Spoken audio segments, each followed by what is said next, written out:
Another day, another murang ulam. So, syempre, hindi naman tayo makakaluto ng ulam kung hindi tayo mamimili ng ating mga lulutuin sa pagluluto ay gagamitin sa pagluluto. Ayun. So, syempre, ayan, namimili na ako. Hulaan nyo na lang kung ano yung maluluto ko sa mga pinagkukuha kong yan. At saka kung mapapansin nyo, ang madalas ko lang lutuing isda is bangus and galunggong lang. Kasi dito sa aming mini talipapa, ang tinda lang naman talaga is bangus, galunggong at tilapia. Since hindi ako makain ng tilapia, so ang madalas ko lang bilhin bangus or galunggong.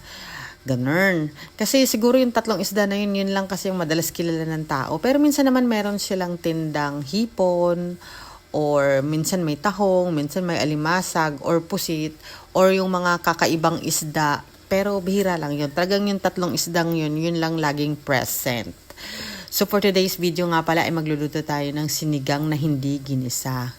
Yung iba kasi pag nagsisinigang ginigisa pa na, ako naman nagigisa din naman ako minsan, pero for today's video gusto ko lang ng healthy-healthyhan. Ayoko nang may dagdag mantika. Ewan ko ba, basta gusto ko lang. Tapos ayun guys, kung mapapansin nyo, ayan, nagluluto ako sa aming induction cooker. Mas matipid kasi magluto dito. Kasi nga, ang mahal-mahal na ng gasol ngayon, halos nasa 1,000 na. Isang buwan lang, pag bumili ako ng gasol, 1,000, ubos na yun. So dito, pag gumamit kami ng induction cooker, kahit araw-araw ka magluto, basta hindi naman sobrang dami, is 200 lang ang nadadagdag ko sa bill ko, o diba, mas matipid talaga siya. At saka ang dali niya pang gamitin, ang dali niya pang linisin, konting punas-punas lang. Unlike dun sa kalan, pag ginamit ko yun talagang, ang tagal ko pa, nililinis ko pa yung isa-isa, inaangat-angat ko pa yung mga burner doon, tapos pinupunas-punasan ko pa dito, isang punas lang tapos. Kaya yung anak ko, hindi ko pinagluluto doon sa gas rin, dito ko lang yun pinagluluto, kasi hindi naman siya marunong maglinis.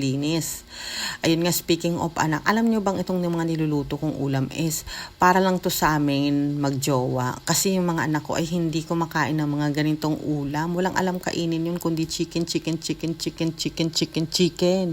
Pritong chicken, fried chicken, and pritong manok. Bihira lang yun silang kumain ng tinola, ng afritada, ng adobo. Mostly talagang araw-araw fried chicken yun. Kaya meron ako dito sa rep na mga nakamarinate na chicken na ipiprito na lang. So gagamit na lang sila ng breading. Yung anak ko kasi marunong na rin naman magluto yun, pero hindi siya marunong mag-marinate ng kagaya ng ginagawa ko.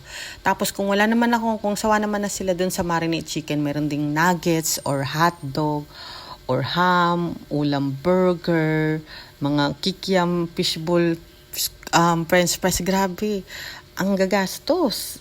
Actually, 2 lang naman sila.